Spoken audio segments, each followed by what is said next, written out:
I am the leader of cult part 7। तो यार guys, पिछले वीडियो के एंड में हमें यह पता चला था कि किम को जो है वो अपने एक्शंस के ऊपर रिग्रेट हो रहा है बहुत ही ज़्यादा कि उसने ली की मदद क्यों नहीं करी। लेकिन अभी तक हमें यह सब कुछ नहीं पता कि किम ने ली की मदद क्यों नहीं करी, उसने क्यों किसी एम्बुलेंस को फ़ोन नहीं किया। लेकिन आज की वीडियो में हमें यह सब कुछ पता चलने वाला है कि क्यों किम ने हमारी ली की मदद नहीं करी। तो सोया, लेट्स बिगिन। चैप्टर की शुरुआत वहीं से होती है जहां पर पिछला चैप्टर एंड हुआ था। हमारा ली एंड हमारा किम वो दोनों एक गाड़ी में जा रहे होते हैं, जहां पर हमारा ली दोबारा किम से वही सेम सवाल पूछता है कि क्या उस वक्त तुम ही थी जिसके साथ मेरा एक्सीडेंट हुआ था या फिर कोई और था।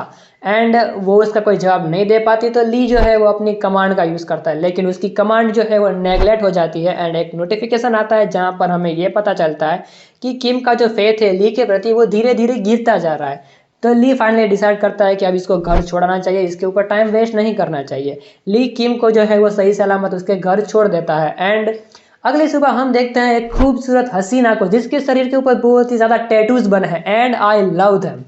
और अगर तुम्हें ना पता हो तो इस टैटूज के बारे में मैंने किसी और एक वीडियो में भी बात करी थी एंड उस वक्त मैंने तुम्हें इस लड़के का चेहरा नहीं दिखाया था, लेकिन आज मैं वो तुम्हें दिखाऊंगा। ये है वो सुंदर हसीना and bro she is beautiful. अब ये जो लड़की है वो हमारे उस एजेंसी का जो हेड है उसकी गर्लफ्रेंड है। तो वो एजेंसी का जो हेड था ली की मार खाने की वजह से बहुत ही ज़्यादा, ऐसे कहूँ तो उसे चोट लगी थी एंड वो हॉस्पिटलाइज हो गया था।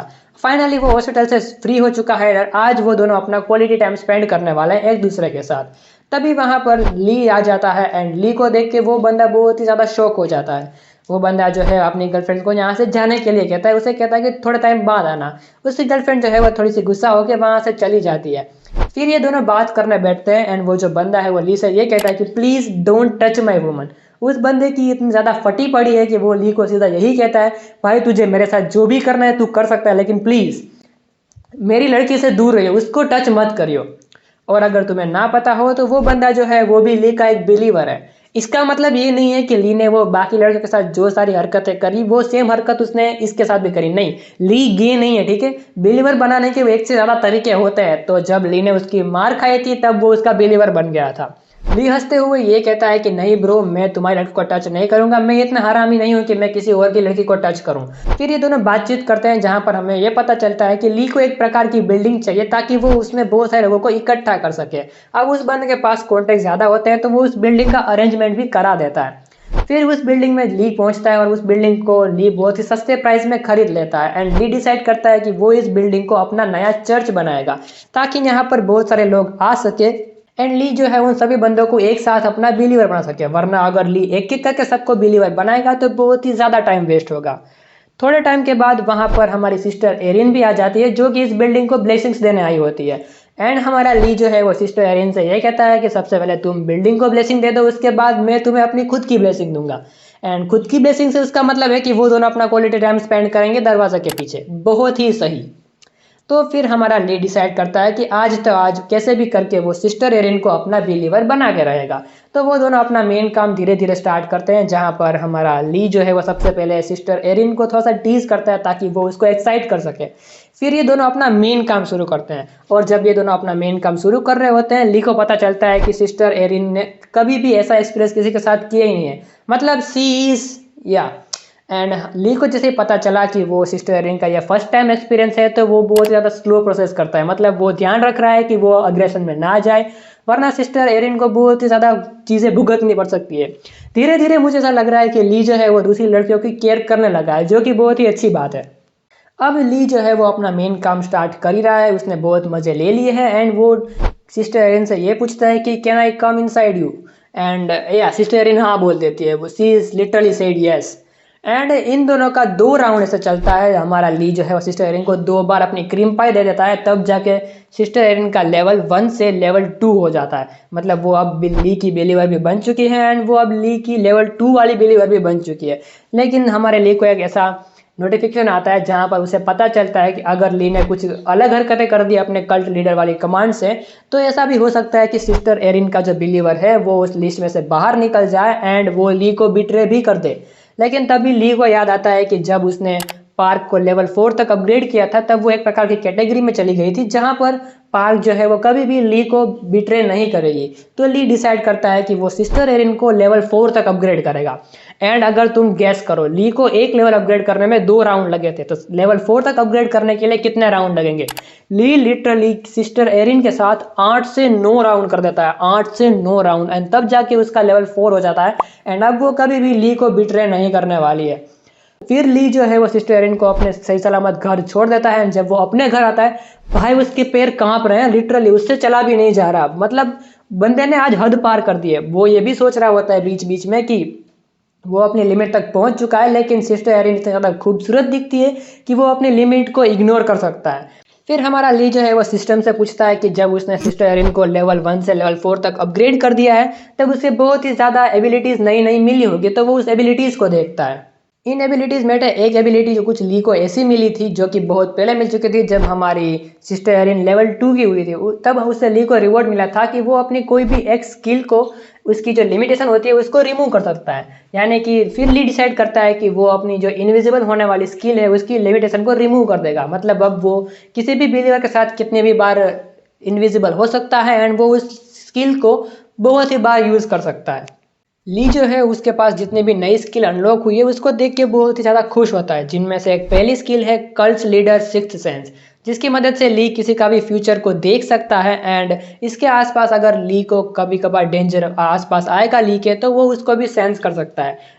ये एबिलिटी बहुत ज़्यादा ब्रोकन एबिलिटी है। फिर दूसरी एबिलिटी जो ली को अनलॉक होती है वो है कल्ट लीडर्स मिरेकल, जिसकी मदद से वो अपना स्टेमिना बढ़ा सकता है। एंड जो तीसरी एबिलिटी है वो है कल्ट लीडर्स सिंकोपाथ। अब ली जो है वो अपना कोई भी बिलीवर को अपना सिंकोपाथ बना सकता है, जिसकी मदद से वो उस सिंकोपाथ को कोई भी काम करवा सकता है। एंड वो सिंकोपाथ जो है वो ली को एज अ गॉड की तरह फॉलो करेगा, एंड वो उसको स्मॉल एक्सप्लेनेशन से कुछ भी करवा सकता है।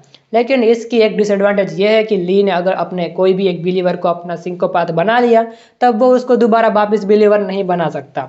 ली जो है बहुत ज़्यादा थक चुका होता है, तो वो फाइनली डिसाइड करता है कि वो वहाँ पर सो जाएगा। एंड जैसे ही ली सो जाता है, उसकी जो कल्ट लीडर सिक्स सेंस वाली एबिलिटी है वो अपने आप रन करना स्टार्ट कर देती है, जिसकी वजह से ली जो है वो हमारी जो किम है उसके फ्यूचर में देख रहा होता है, या फिर उसकी मेमोरीज को देख रहा होता है। जहाँ पर हमें यह पता चलता है कि किम डिसाइड करती है कि वो एक किम हाना करके एक लड़की से मिलने जाएगी। अब ये जो लड़की है वो और कोई नहीं, किम की छोटी बहन ही है। एंड इन दोनों का नाम किम होता है। मतलब किम जो है वो इन दोनों की सरनेम है। हमारी जो किम है उसका पूरा नाम किम एस्तर है, एंड उसकी छोटी बहन का नाम किम हाना है। तो उसकी छोटी बहन को हम हाना कह के बुलाएंगे। हमारी किम जो है वो बहुत ही ज्यादा ब्रो, क्या तैयार हुई है हमारी किम ब्रो। और तुम कहते हो कि बाकी सारी लड़कियां तुम्हें पसंद है ना, किम इज टॉप 1 भाई, टॉप 1। बहुत ज़्यादा ब्यूटीफुल लग रही है वो इस ड्रेस में। अब किम जो है वो अपनी बहन से मिलने जा रही होती है, लेकिन उसका हस्बैंड ये कहता है कि अगर तुम्हें अनकंफर्टेबल ना लग रहा हो तो क्या मैं तुम्हारे साथ आऊं। लेकिन किम कहती है कि नहीं, मुझे कोई दिक्कत नहीं होगी, मैं सीधा उसके साथ मिलके सीधा वापस घर ही आ जाऊंगी। लेकिन अभी भी उसके हस्बैंड को किम के लिए थोड़ी सी चिंता तो हो रही होती है। फिर ये दोनों एक प्रकार के कैफे में पहुंच जाते हैं, जहां अब ब्रो भाई किम की अदा देखो यार। फिर तुम मुझे कहते हो कि मैं एक फिक्शनल कैरेक्टर के ऊपर सिम्प करता हूँ, कोई कैसे सिम्प ना करे इसके ऊपर। हमारी किम जो है वो अपनी बहन का इंतजार कर रही होती है, एंड उसकी बहन भी मुझे लगता है खूबसूरत ही होगी, क्योंकि उसके पास अपना खुद का असिस्टेंट है। एंड या उसकी बहन भी बहुत ही ज़्यादा खूबसूरत है, एंड इसका नाम होता है किम हाना, जो कि हमारी किम की यंगर सिस्टर है। अब फिर ये दोनों थोड़ी सी बातें चीतें करते हैं, जहाँ पर हमारी किम ये कहती है कि जिस बंदे के साथ हमारा 2 महीने पहले एक्सीडेंट हुआ था, अब वो बंदा जिंदा है, एंड वो अपनी नॉर्मल कंडीशन में है। तो हमारी किम की जो बहन है वो ये कहती है कि कोई बात नहीं, अगर वो नॉर्मल कंडीशन में तो इसमें चिंता करने वाली बात क्या है। तभी हमें थोड़ा सा पास्ट दिखाया जाता है, जहाँ पर हमें पता चलता है कि जब हमारे ली का एक्सीडेंट हुआ था, तब हमारी जो किम है वो एम्बुलेंस को बुलाने की ट्राई कर रही थी। एंड वो अपनी छोटी बहन से भी कहते हैं कि फटाफट एम्बुलेंस को फ़ोन करो। तभी उस गाड़ी में से उसकी छोटी बहन बाहर निकलती है, एंड वो ये कहती है कि तुम्हें एम्बुलेंस को फ़ोन क्यों करना है, जिस हिसाब से एक्सीडेंट हुआ है उस हिसाब से वो बंदा कभी भी जिंदा नहीं रहने वाला। एंड ये बात सुन के हमारी जो किम है वो कुछ बोल नहीं पाती, एंड वो ली के पास आके बस ऐसी खड़ी रह जाती है, एंड वो दोनों वहाँ से चले जाते हैं। हमारी जो किम है वो दोबारा अपनी छोटी बहन से ये कहती है कि वो एक एजेंसी के पास भी गई थी उस जिस लड़के का उसके साथ एक्सीडेंट हुआ था उसकी आइडेंटिटी निकालने के लिए। लेकिन उसे ये पता चलता है कि वो जो एजेंसी वाला इंसान था वो तो हॉस्पिटलाइज हो चुका है। एंड दूसरे दिन वो ये भी कहते हैं कि वो बंदा जो है जिसके साथ एक्सीडेंट हुआ था वो फिर हमारे घर भी आता है एंड वो हमारे चर्च का एक बहुत ही इंपॉर्टेंट मेंबर भी बन चुका है। एंड ऑब्वियसली किम वो सारी बातें अपने दिमाग में सोचती है कि वो उसके साथ ली ने क्या क्या हरकतें करी थी, लेकिन वो बताती नहीं है अपनी छोटी बहन को। उसकी छोटी बहन कहती है कि तो फिर इसमें दिक्कत क्या है, अगर वो बंदा जो है वो दोबारा ठीक हो चुका है और उसने पुलिस को भी कॉल नहीं किया हमारे बारे में, तो इसमें दिक्कत करने वाली क्या बात है। यानी कि बेसिकली मैं कहूँ तो किम की जो छोटी बहन है वो उसकी बहन को ये कर रही होती है कि तुमने बस मेरा टाइम वेस्ट किया, अगर तुम्हें वो बंदा अगर कोई हमें थ्रेड नहीं दे पा रहा है तो हमें उसके लिए चिंता कर रहे की क्या बात है। एंड हमारी किम जो है वो कुछ आगे और भी बोलने वाली होती है, लेकिन तभी ली का सपना टूट जाता है। ली जाग जाता है एंड वो सोच रहा होता है कि मैं क्यों जागा, मुझे सब कुछ पता चल जाता। लेकिन अब ली डिसाइड करता है कि वो हाना को तो नहीं छोड़ने वाला है।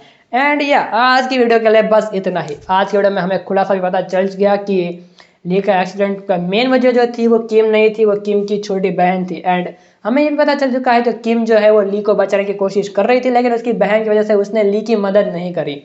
एंड यानी कि अब ली भी डिसाइड कर लेता है कि वो उस हाना को तो नहीं छोड़ने वाला। एंड हमारी किम जो है वो अंदर ही अंदर ये भी जानती है कि ली ने उसके साथ जो बर्ताव किया है, लिटरली ली ने किम को पिछली वीडियो में एक बिच बना के रखा था अपनी।